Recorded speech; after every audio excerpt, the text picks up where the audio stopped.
Episode 16 गानों का modification. विधि मोहित से बिल्कुल भी इम्प्रेस नहीं थी।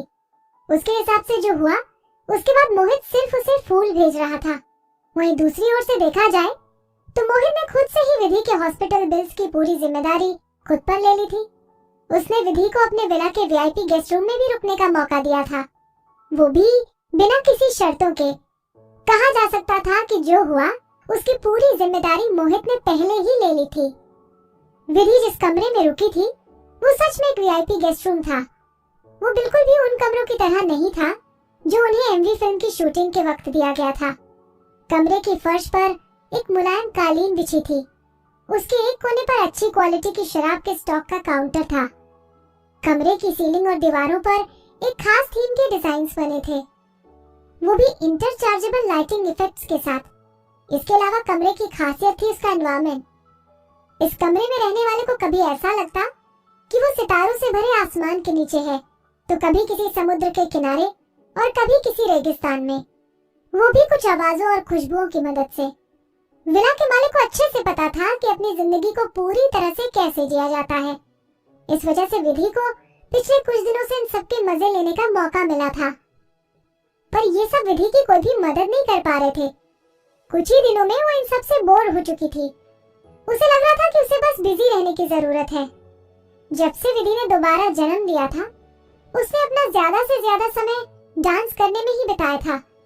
अब जब उसने देखा कि वो आराम से इस बॉडी में डांस कर सकती है, इसलिए उसने अपनी आवाज को भी बेहतर करने का सोचा। आखिरकार वो थी तो एक सिंगर ही। इस जन्म में विधि की आवाज उसके पिछले जन्म से बहुत अलग थी, जो कि एक नेचुरल गिफ्ट की तरह थी जिसे बदला नहीं जा सकता था।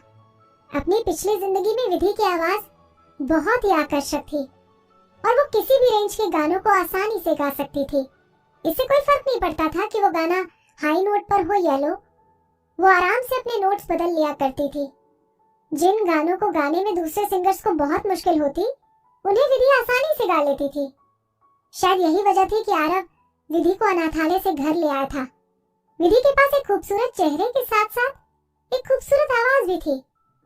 उसे शायद शुरुआत से एक आर्टिस्ट चाहिए थी। इसलिए वो आरव को परफेक्ट लगी। इस जन्म में विधि बहुत ही आम थी। देखने में वो खूबसूरत थी, पर इतनी नहीं कि लोग उसे पलट कर देखें। वो गा सकती थी, पर पहले की तरह नहीं। जिन हाई नोट के गानों को वो पहले बड़े ही आराम से गा लिया करती थी, उसे अब गाने में बहुत ही मेहनत करनी पड़ती थी। किसी के टैलेंट को निखारा जा सकता है, चाहिए तो बस मेहनत और उसे पूरा करने की जिद। आखिर म्यूजिक का कनेक्शन इंसान के दिल से होता है और वो उसकी आत्मा से जुड़ा होता है। जैसे कि नदी के किनारे के पत्थर, वे सभी अलग अलग आकार के होते हैं, पर अगर उन्हें तराशा जाए तो हर एक पत्थर खास नजर आता है। विधि को अब बस ये पता लगाना था कि उसकी आवाज के हिसाब से किस तरह की गायकी सही रहेगी। इन दिनों विधि अपनी पिछली जिंदगी के गानों को गाया करती थी और जैसा उसने सोचा था वही हुआ। उसने महसूस किया कि उन गानों के ट्विस्ट एंड टर्न्स को बहुत अच्छी तरह से गा नहीं पा रही थी। उसने उन सबको लिखकर अलग अलग भागों में बांट दिया, जिसे वो अभ्यास कर सुधार सके। साथ ही विधि ने उन सब की भी लिस्ट बनाई जो उसकी इस जन्म की आवाज के लिए सही नहीं थी। फिर उसने उस पर भी काम किया। उसने धीरे से अपने बांटे गए भागों को एक एक करके समझना शुरू किया। विधि ने अपनी नई आवाज को जानने की कोशिश की और उसके हिसाब से गाने की प्रैक्टिस शुरू कर दी। वो उन गानों का एक कवर वर्जन बनाना चाहती थी। जैसे जैसे विधि अपनी आवाज के हिसाब से गाने में बदलाव करती गई, उसकी धुन भी मॉडिफाई होती चली गई। उसने गानों के सभी भागों को जोड़ा और उसे एक नए और आकर्षक गाने में बदल दिया। जाना पहचाना पर कुछ नया। ये देखकर विधि खुद भी हैरान थी, पर खुश भी थी। उस दिन विधि बालकनी की रेलिंग का सहारा लेकर अपनी पिछली जिंदगी का फेवरेट गाना गा रही थी। कैसी है जिंदगी, कितनी है जिंदगी।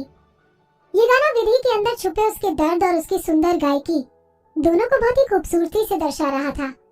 ये गाना उसे उसकी पिछली जिंदगी में, क्योंकि बहुत कम लोग थे जो इसे पूरा गा सकते थे। ये कहना गलत नहीं होगा कि इस वक्त विधि उन आर्टिस्ट को उसकी इस काबिलियत से जलता देख बहुत खुश हुआ करती थी। तब वो बस इतना कहते थे कि वो बहुत लकी है कि उसका जन्म इतनी अच्छी आवाज के साथ हुआ है। पर अब उसकी वो आवाज जा चुकी थी। विधि उस गाने को अलग अलग स्टाइल से गाने की कोशिश करती रही और जहां जरूरत पड़े वहां उसे मॉडिफाई करती। धीरे धीरे उसने आखिर पूरे गाने को सीख ही लिया। वो अपनी इस कामयाबी से संतुष्ट थी कि उसने एक बार में पूरा गाना गा लिया था। तभी अचानक उसे तालियों की गड़गड़ाहट सुनाई दी। ये सुनकर वो चौंक गई और अचानक अपनी जगह पर खड़ी हो गई। वो इसके लिए तैयार नहीं थी। विधि के अपनी जगह से अचानक उठने की वजह से उसके सारे पेपर बालकनी से हवा के रास्ते नीचे जा गिरे। निधि ने जब नीचे देखा तो पाया अनिरुद्ध और मोहित फूलों के बीच खड़े होकर उसकी ओर देख रहे थे। मोहित ने अपना एक हाथ ऊपर उठाया और विधि से कहा, हे। उसका दूसरा हाथ उसके पैंट की पॉकेट में था। वो बहुत ही हैंडसम लग रहा था। उसे देखकर बिल्कुल नहीं लग रहा था कि उसे चोट लगी थी। ऐसा लग रहा था जैसे उसकी चोट अब बहुत हद तक ठीक हो चुकी हो। मोहित ने एक सुंदर सी सफेद रंग की बुनी हुई सिल्क शर्ट पहनी थी। उसके कॉलर के नीचे हल्के रंग के फूल बने थे और उसने अपनी शर्ट का कॉलर बटन खोला हुआ था, जिससे उसके सांवले रंग की चेस्ट नजर आ रही थी। ये स्टाइल हर किसी पर अच्छा नहीं लगता, पर मोहित इसमें बहुत अच्छा लग रहा था। वो इन कपड़ों में इतना अच्छा लग रहा था कि किसी की भी दिल की धड़कनें उसे देखकर तेज हो जाती। विधि ने उसे देखकर सोचा, अगर ये एक आर्टिस्ट होता तो इसके सामने कोई टिक नहीं पाता। जब वो ये सोच रही थी तब उसने मोहित से कहा, मेरा नाम विदुषी है।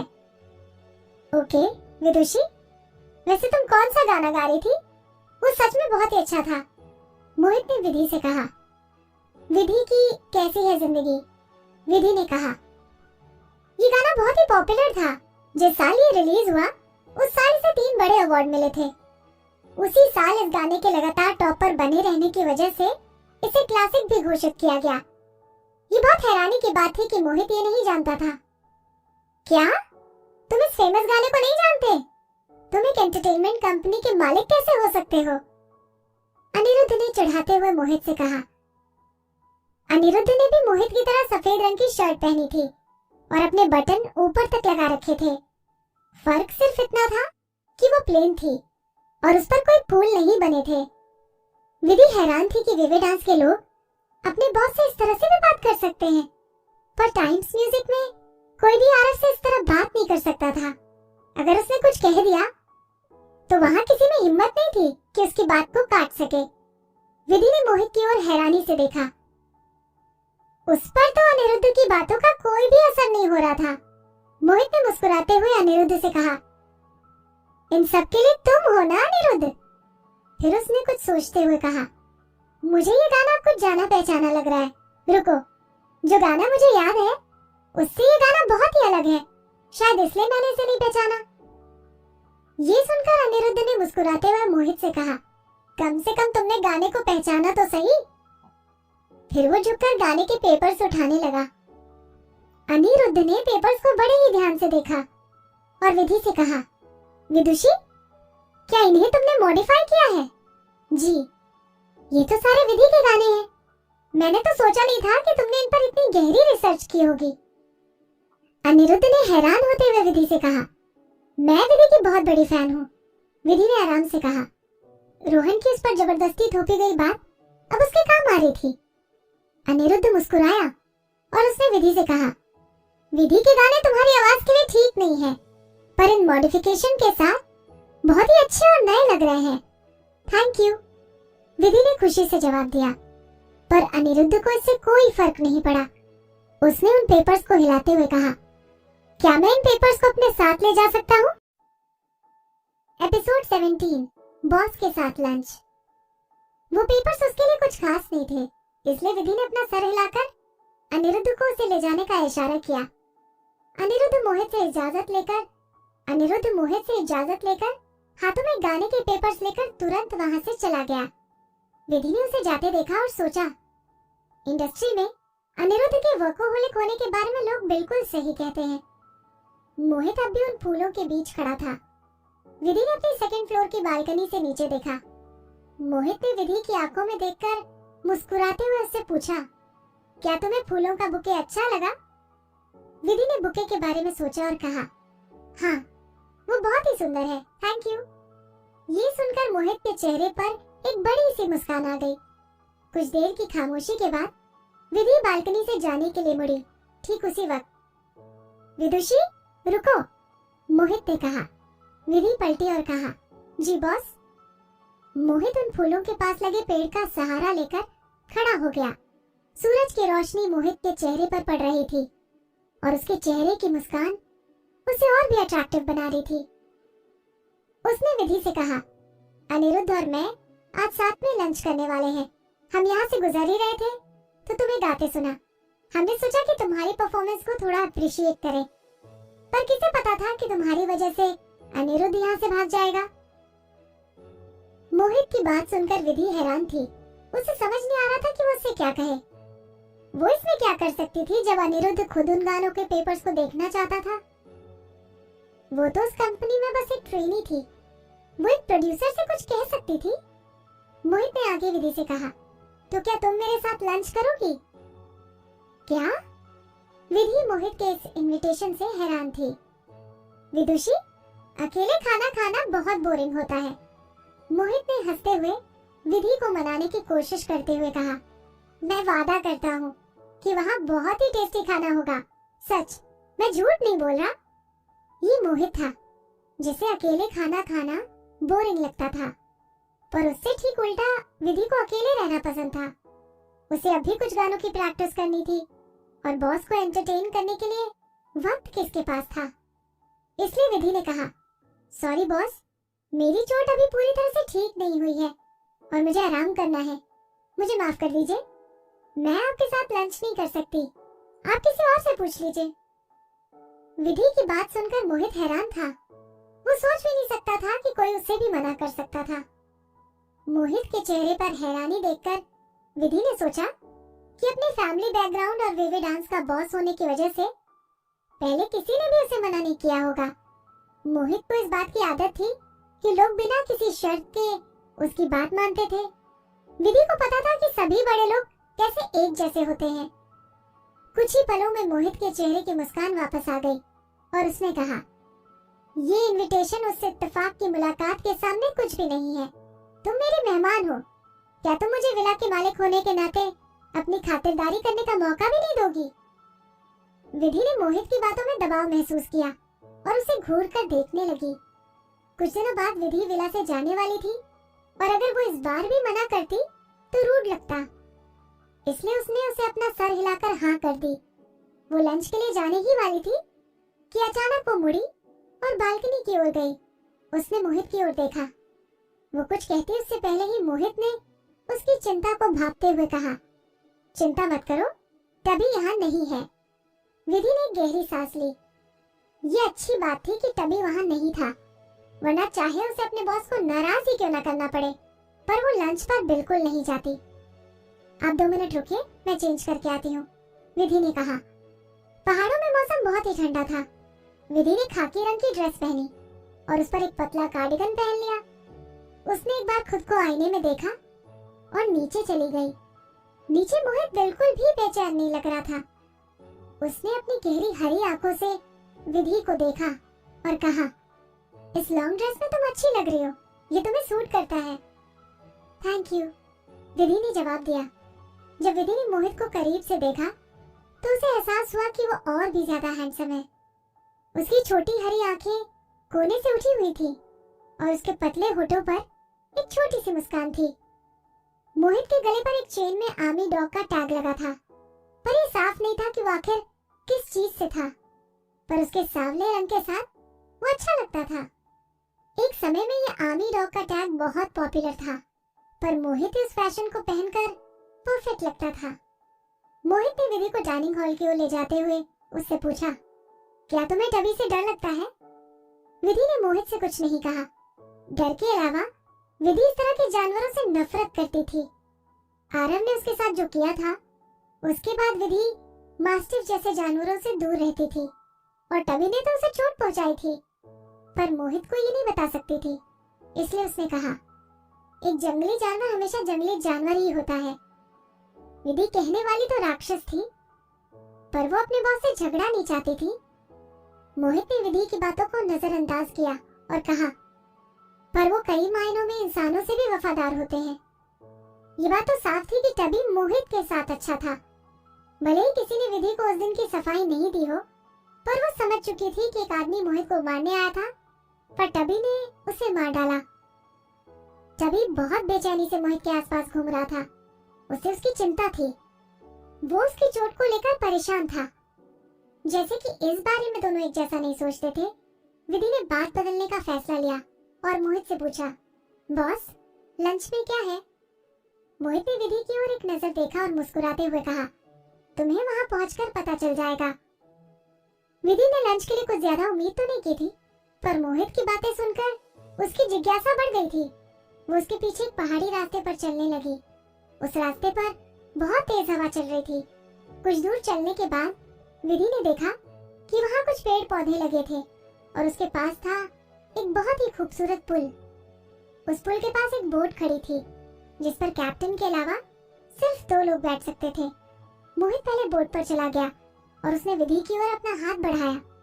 विधि ने उसकी मदद ना लेकर खुद ही बोट पर जाते हुए उससे बोली, मैं खुद से मैनेज कर सकती हूँ। मोहित ने उसे हैरानी से देखा और अपने हाथ नीचे कर लिए, जैसे कि उसने उसे अपना हाथ कभी दिया ही ना हो। विधि मोहित से इम्प्रेस थी। अच्छी तरह से खुद को बैलेंस कर विधि बोट पर चली गई। बोट पर जाते ही उसने सोचा कि उसके जैसी एक छोटी सी ट्रेनी को उसके बॉस का इस तरह इतनी इज्जत देना कोई आम बात नहीं। बोट पर उसने अपने ड्रेस को हल्का सा उठाया और बैठ गई। जैसे ही उसने ऊपर देखने के लिए अपना सर उठाया तो उसकी नजरें मोहित से जा मिली। वो उसे देखकर मुस्कुरा रहा था। जयंत को लोगों की अच्छी पहचान है, मोहित ने कहा। विधि अचानक से बात बदलने से हैरान थी। तुम बहुत लंबे समय से डांस कर रही हो, है ना? ऐसा नहीं लगता कि तुम सिर्फ 1-2 साल से ट्रेनी हो, मोहित ने पूछा। बिना कुछ कहे विधि ने खुद ही इस बात की शुरुआत की थी। विधि ने सोचा नहीं था कि मोहित इतना चालाक होगा। इसने तो कैसी है जिंदगी जैसे फेमस गाने को भी नहीं पहचाना था, तो फिर इसे कैसे पता चला कि वो बहुत लंबे समय से डांस कर रही है? विधि ने बहुत सोच समझकर मोहित को जवाब दिया, मैं बचपन से डांस कर रही हूँ। मेरे परिवार वाले मुझे बच्चों के डांस क्लास में भेजा करते थे, इसलिए मैं बचपन से डांस करती हूँ। ये सुनकर मोहित मुस्कुराया, पर उसने कुछ नहीं कहा। मोहित के सही अंदाजे को देखकर विधि को बेचैनी होने लगी। उसने घबराते हुए उससे पूछा, बॉस, आप डांस के डिपार्टमेंट में एक्सपर्ट लगते हैं। मैं ये नहीं कहूंगा कि मैं एक्सपर्ट हूँ, मोहित ने बेपरवाह होकर कहा। कुछ दिन पहले मैंने दूर से अनिरुद्ध को तुम बच्चों को टॉर्चर करते देखा था। वैसे तुम्हारी काबिलियत दूसरे ट्रेनी से अलग है। Episode 18 sense of security. Vidhi ने रिलैक्स होकर मोहित से कहा, ये तो आपका बड़प्पन है, पर रुको, तुम बच्चों से मोहित का क्या मतलब है? वो खुद देखने में 24 या 25 साल का लगता है, वो भी उसकी पिछली जिंदगी की उम्र से कम। विधि ने सोचा। विधि के ख्यालों से अनजान मोहित ने वेटर को खाना सर्व करने को कहा। तुरंत ही हाथों में लकड़ी का ट्रे लिए वेटर्स वहां आए और चुपचाप उनकी प्लेट्स पर खाना सर्व करने लगे। विधि ने वहां रखे हर एक खाने को बहुत ही गौर से देखा और पाया कि वहां तरह तरह की डिशेस रखी थी, जैसे कि दाल तड़का, कढ़ाई पनीर, कुरकुरी भिंडी, टोमेटो राइस, वेज पुलाव, पूरी और बहुत कुछ। सभी डिशेस देखने में बहुत ही अच्छे लग रहे थे और उसकी खुशबू से ही विधि के मुंह में पानी आ रहा था। मोहित ने विधि के लिए एक ग्लास में वाइन डाली और एक जेंटलमैन की तरह उसकी ओर बढ़ाया। उस रेड वाइन को एक एम्बर कप में निकाला गया था और उसकी खुशबू वहां के वातावरण में फैल गई। इस वाइन के फलों को यही इस विला के गार्डन में उगाया जाता है, मोहित ने कहा। चक्कर देखो, ये ताजा है। विधि ने चक्कर देखा, वो सच में बहुत अच्छा था। वाइन पीते ही पहले विधि को हल्का गर्म महसूस हुआ और फिर उसने उसके मुंह में एक मिठास घोल दी। अपनी पिछली जिंदगी में विधि ने आरव के साथ बहुत से वाइन टेस्ट किए थे। जिस नॉर्मल तरीके से मोहित उसे सामने रख रहा था, वो उतना नॉर्मल नहीं था। भले ही ये वाइन विला के गार्डन से थी, पर उसकी देखभाल करने वाले लोग जरूर अनुभवी होंगे। फिर भी मोहित ने इसका दिखावा नहीं किया। विधि खुद को रोक नहीं पाई और उसने मोहित को छुप कर देखा। वो अब उससे और भी ज्यादा इम्प्रेस थी। बोट का कैप्टन अपनी पूरी कुशलता के साथ बोट चला रहा था। बोट नदी के बहाव के साथ हरी भरी वादियों के बीच से होकर चली जा रही थी। नदी में मोड़ आने से पहले रास्ते भर मोहित रुक रुक कर बातें करता रहा। कुछ ही देर में उनके आसपास का नजारा बदल गया। अब वहाँ न कोई घर था और न ही लोग। तब मोहित ने विधि से कहा, इस नदी को अभिलाषाओं की नदी के नाम से जाना जाता है। ये नदी आसपास के पहाड़ों से होकर बहती है, पर ये जहाँ से शुरू हुई अब वहाँ सूख चुकी है। मोहित ने एक संतरा छीला और विधि को देते हुए बोला, ये लो, खाना खाने के बाद फल खाना अच्छा होता है। हम जल्द ही घाट पर पहुँचने वाले हैं। वहाँ से हम केबल कार में विला जाएंगे। वहाँ ऊपर से तुम डल लेक और पूरी वादी का नजारा देख सकती हो। अपनी बात पूरी कर मोहित हंस पड़ा, जैसे कह रहा हो कि देखो, मैंने अपने होस्ट के काम को अच्छी तरह से पूरा किया। भले ही विधि को एक लंच के लिए पूरे पहाड़ को पार करना समय की बर्बादी लग रही थी, पर जब मोहित ने लेक के बारे में बताया तो वो वहाँ पहुँचने का इंतजार करने लगी। आखिर उसके एक जन्म में वो पूरे साल कैद में थी और दूसरे जन्म में वो एक आम ट्रेनी। उसकी ये दोनों जिंदगियाँ बहुत ही बोरिंग थी, पर बदकिस्मती से अचानक बारिश होने लगी और दोनों ही बुरी तरह भीग गए। मोहित ने अपने दोनों हाथों से अपनी चोट को बचाते हुए कहा, मनीष जी, जल्दी से पास में बारिश से बचने की जगह ढूंढो। मनीष ने मोहित की बात सुनकर अपना सर हिलाया, फिर बोट को घुमाकर और तेजी से टेढ़े मेढ़े रास्ते से होता हुआ एक सुनसान गुफा के पास ले गया। उसके बोट चलाने के तरीके से ऐसा लग रहा था जैसे उसे उसकी आदत हो। मोहित नदी के किनारे पर उतरा और उसने विधि की ओर अपना हाथ बढ़ाया। इस बार विधि ने उसे मना नहीं किया और अपना हाथ उसे दे दिया। उसकी पूरी तरह से ठीक नहीं हुई चोट के भीगने की वजह से उसके कंधे में दर्द हो रहा था। वो अपना हाथ उठा नहीं पा रही थी। मोहित ने विधि को अपनी बाहों में खींच लिया और उसे उठाकर धीरे धीरे किनारे की ओर जाने लगा। विधि के लिए मोहित का चेस्ट बहुत ही सख्त था। उसकी नाक अचानक से मोहित के चेस्ट से जाकर लगी और दर्द की वजह से विधि को उसके करीब खड़े होने में मुश्किल हो रही थी। ये देखकर मोहित ने विधि से कहा, बारिश की वजह से जमीन पर बहुत फिसलन है। ये दिखाने का समय नहीं है कि तुम्हें मदद की जरूरत नहीं है। विधि ने शर्म से अपनी नाक पर हाथ रखा और कुछ नहीं कहा। उसे समझ नहीं आ रहा था कि वो ज्यादा सोच रही है या मोहित की बातों का मतलब कुछ और था। कहीं ऐसा तो नहीं कि उसके इस तरह से अचानक पीछे हटने की वजह से मोहित को बुरा लगा हो। उसके अगले ही पल मोहित मुड़ा और विधि को वहां अकेला छोड़कर गुफा में चला गया। उसे इतनी तेजी से चलता देखकर कोई ये नहीं कह सकता था कि उसे चोट लगी है। विधि ये देखकर हैरान थी। उसे पता था कि मोहित को उससे ज्यादा गहरी चोट लगी थी। जब उसे इतना दर्द हो रहा था तो वो ठीक कैसे हो सकता था। उसी समय मनीष भी बोट को किनारे पर लगाकर वहां आया। उसने विधि को गुफा के बाहर खड़ा देखा और उससे बोला, मैडम आप भी अंदर जाइए, यहाँ की हवा ठंडी है, आपको ठंड लग जाएगी, मैं यहाँ पहरा देता हूँ। विधि ने अपना सर हाँ में हिलाया और गुफा के अंदर चली गई। गुफा सेमी सर्कल शेप की थी पर ज्यादा गहरी नहीं थी। वो जैसे जैसे मोहित को ढूंढते हुए गुफा में आगे बढ़ी, वैसे वैसे उसे ना ही मनीष नजर आ रहा था और ना ही गुफा का दरवाजा। अंदर मोहित ने अपनी शर्ट उतार दी थी। विधि ने देखा कि उसकी कमर पर पट्टी बनी थी और उससे खून बह रहा था। वो कुछ देर पहले तक बता नहीं सकती थी कि मोहित की चोट अब तक भरी नहीं थी। मोहित के शरीर पर बहुत सारे निशान थे, कुछ छोटे कुछ बड़े, कुछ बाएं कंधे से दाएं कमर तक। ऐसा लगता था जैसे किसी ने उसे दो टुकड़ों में काटने की कोशिश की थी। विधि इन निशानों को देखकर सोचने लगी, मोहित को किस तरह की तकलीफों से गुजरना पड़ा होगा। तेज हवाओं से अनजान विधि अपने ही ख्यालों में खोई धीरे धीरे आगे बढ़ती रही।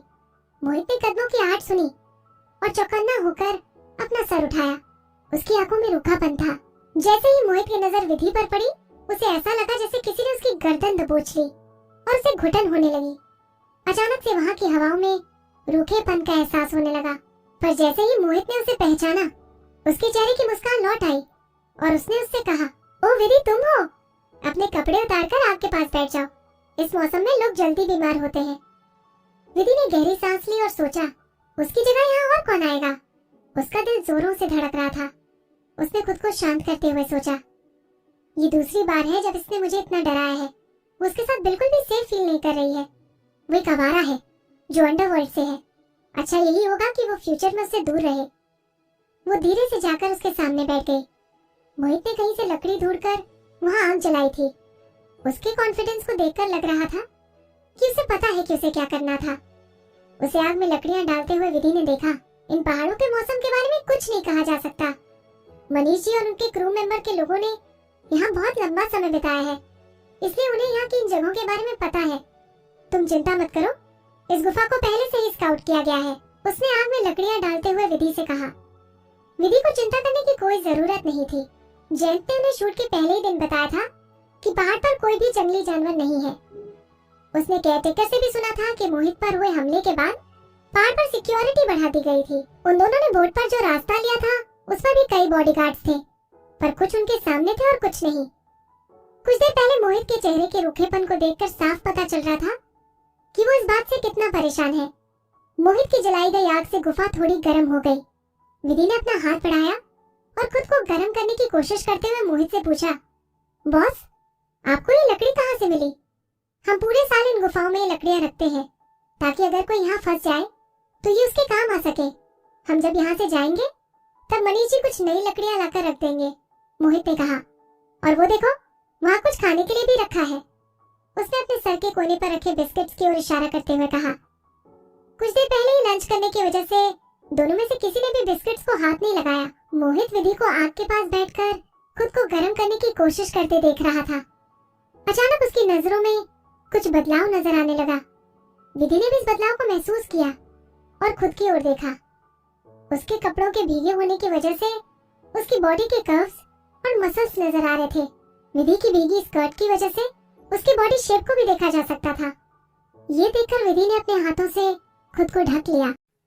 Episode 19, change of clothes. ये देखकर मोहित अपना मुंह बंद करके हंसने लगा। विधि ने मोहित की ओर घूर कर देखा और खुद को और भी जोर से गले लगाकर बैठ गई। तुम अपने हाथ नीचे कर सकती हो, इतना कहकर मोहित ने विधि से अपनी नजरें हटा ली और आग के पास बैठकर अपनी शर्ट सुखाने लगा। उसकी सिल्क शर्ट तुरंत ही सूख गई। मोहित ने अपनी शर्ट विधि की ओर बढ़ाई और उसे देते हुए कहा, अपने कपड़े उतारो और इसे पहन लो। विधि मोहित को देखकर हैरान थी। इस तरह बुत बनकर कब तक बैठी रहोगी? जाओ कपड़े बदल लो, या फिर तुम्हें मेरे सामने इस तरह बैठना अच्छा लग रहा है? मोहित ने कहा। विधि को समझ नहीं आ रहा था कि वो उसके साथ मजाक कर रहा है या नहीं। आप बेशर्म हो, और आपकी फैमिली, विधि ने कहा, और उसकी नजर मोहित के सांवले रंग की बॉडी पर पड़ी जो आग की रोशनी में साफ साफ नजर आ रही थी। ये देखकर विधि शर्मा गई। उसने मोहित से उसकी शर्ट ली और वहां से चली गई। मोहित इस तरह उसे जाता देखकर हंसने लगा। वो भी मोहित को हंसते हुए सुन सकती थी। विधि मोहित को पीठ दिखाकर खड़ी हो गई और अपने गुस्से को दबाते हुए कपड़े बदलने लगी। उसने अपना जैकेट उतारा, पर उसे अपनी ड्रेस उतारने में काफी तकलीफ हो रही थी। उसके हाथ ठंड के कारण जम चुके थे। तुम्हें अपनी ड्रेस उतारनी है, पता है ना? मोहित बुनबुनाया। अगर तुम्हें एक्सपोज होने की चिंता है तो मैं तुम्हें बता दूं कि मैं तुमसे लंबा हूँ। मेरी शर्ट तुम्हारे लिए बड़ी होगी। वो सही था। उसकी शर्ट विधि के घुटनों तक आ रही थी। इसका मतलब यह है कि कोई इतना इनक्रेडिबल भी हो सकता है। पर ये विधि को उस साल की याद दिला रहे थे जब आरव ने उसको 1 साल तक कैद करके रखा था।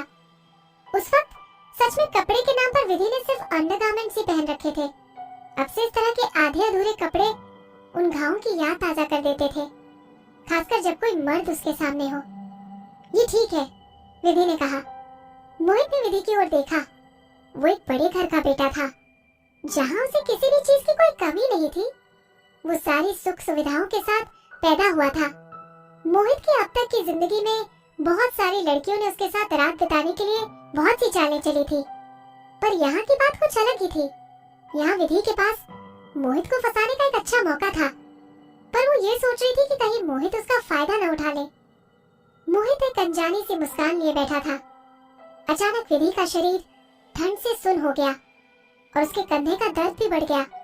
विधि को अभी मोहित की शर्ट में दिक्कत हो रही थी। वो अपने भीगे हुए कपड़ों को आग के पास लेकर बैठ गई। थैंक यू, विधि ने आदर के साथ कहा। मोहित ने उसे तिरछी नजर से देखा और कहा, मेरे पास आओ। क्यों?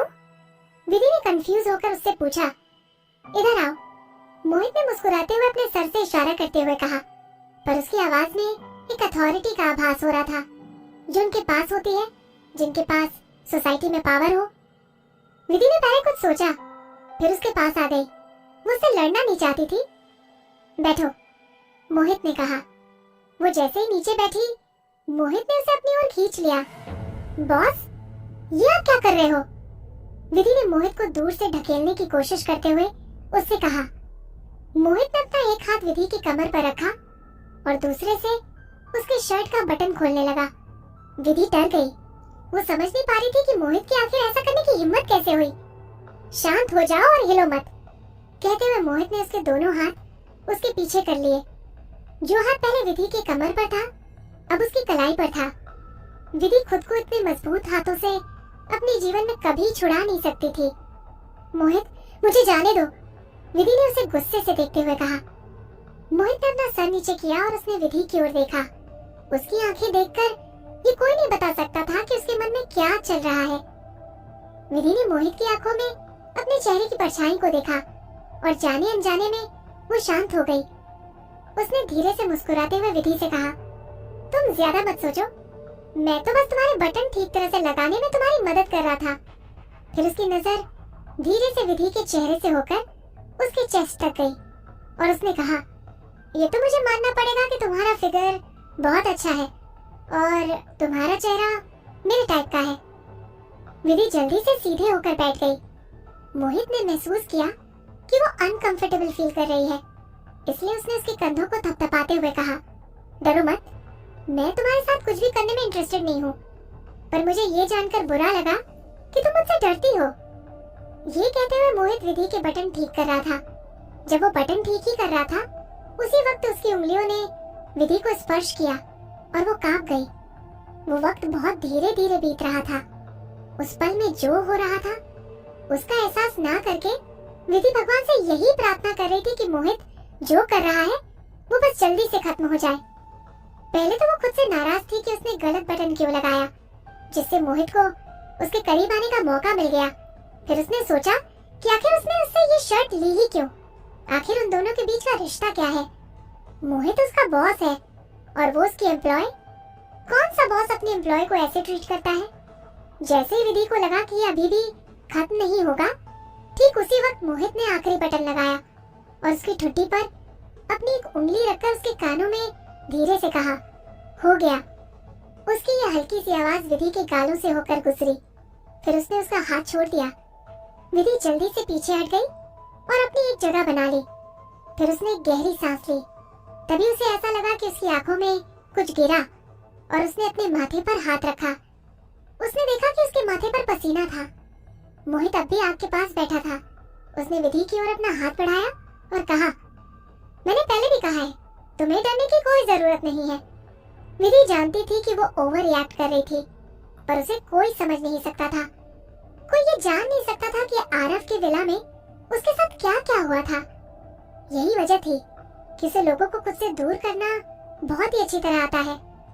उसने अपना सर नीचे रख लिया ताकि मोहित उसके भाव न देख सके।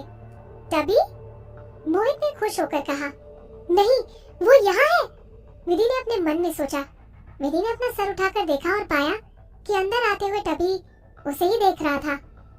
वो बहुत भयानक लग रहा था। शायद वो भी तूफान की वजह से वहां आया था। उसके शरीर से पानी टपक रहा था।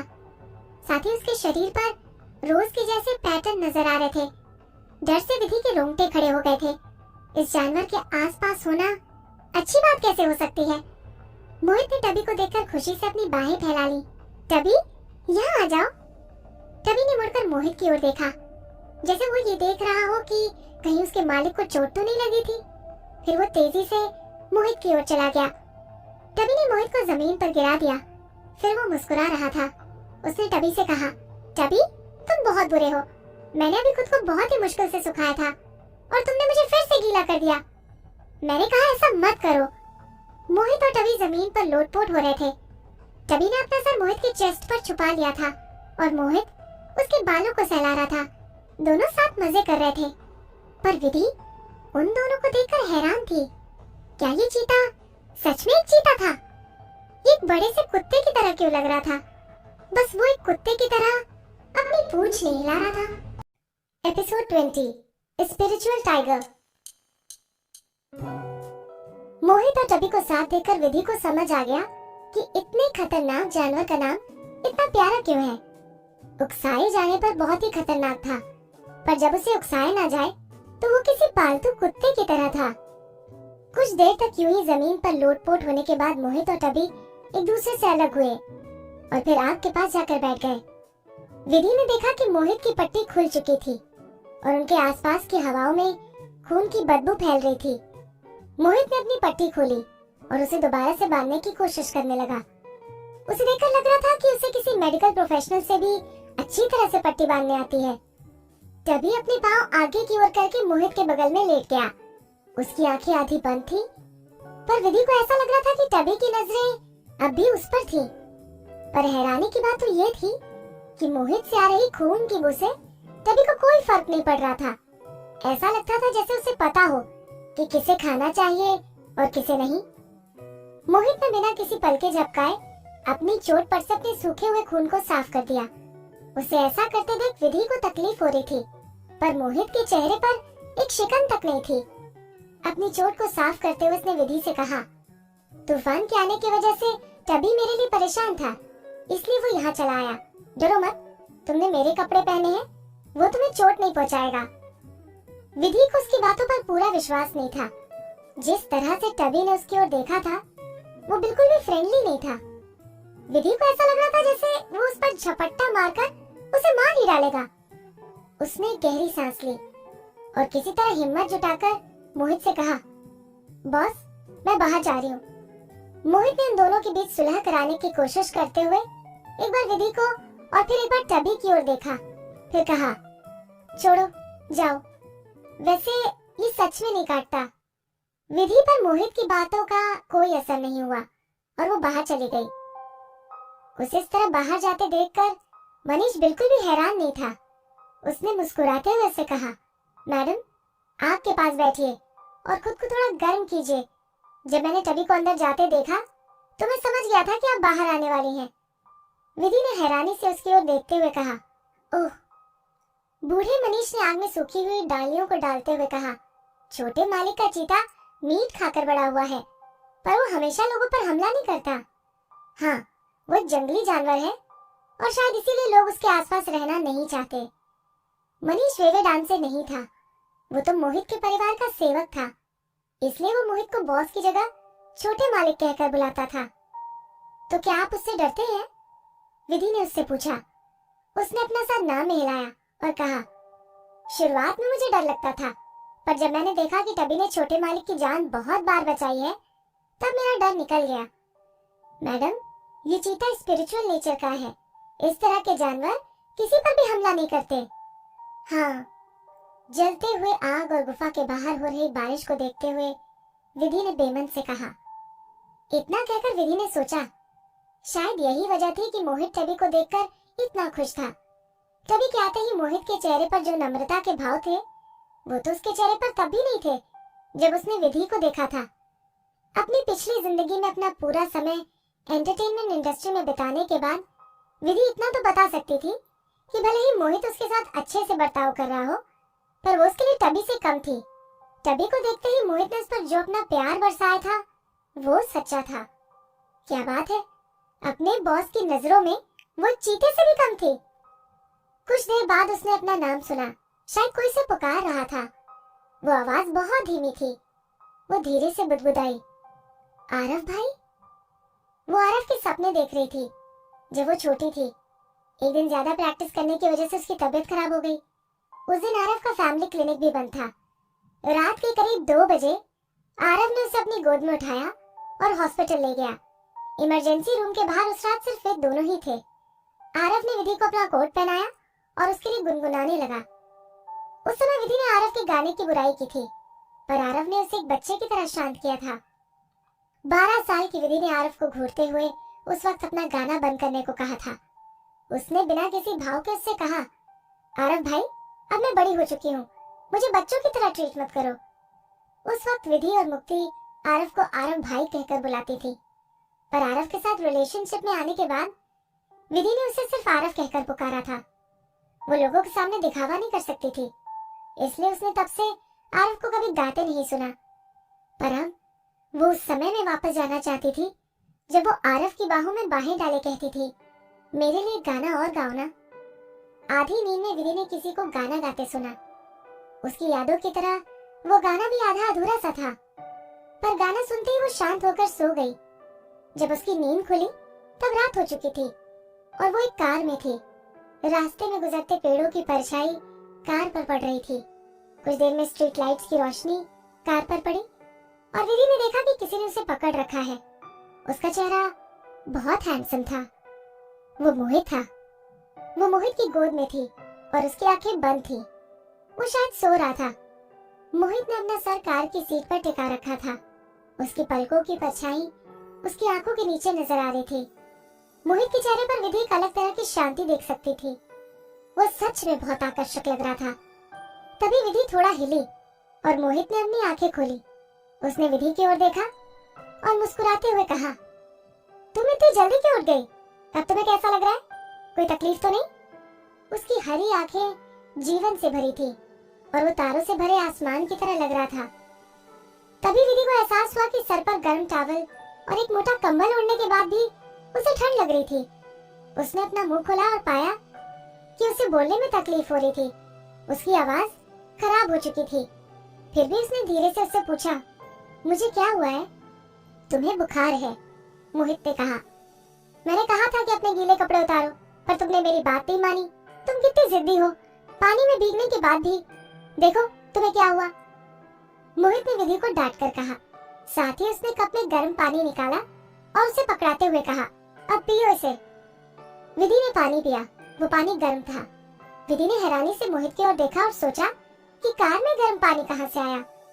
मोहित ने उसकी हैरानी को देखा और उससे कहा, बारिश में भीगने के बाद जब हम गुफा में थे तब तुम्हारी तबीयत खराब हो गई थी। तुम होश में नहीं थी। मेरे पास कोई रास्ता नहीं था, इसलिए मैंने मनीष जी से पहाड़ों की इमरजेंसी टीम को कांटेक्ट करने को कहा। बारिश के रुकने के बाद वो लोग तुम्हारे लिए मेडिकल सप्लाईज लेकर आए। थैंक यू, विधि ने अपनी आवाज पर जोर देते हुए उससे कहा। इसमें थैंक यू की क्या बात है? मैं तुम्हारा बॉस हूँ। वैसे जैन ने मुझे बताया था कि तुम अभी भी नहीं हो। अगर तुम्हें कुछ हो गया तो उन रिसोर्सेज का क्या होगा जिसे हमने तुम पर खर्च किया है? मोहित ने मजाक करते हुए कहा। विधि मोहित की बातें सुनकर कंफ्यूज थी। क्या सच में उसका ख्याल इस वजह से रख रहा था? सारे अमीर लोग सच में स्वार्थी होते हैं, विधि ने सोचा।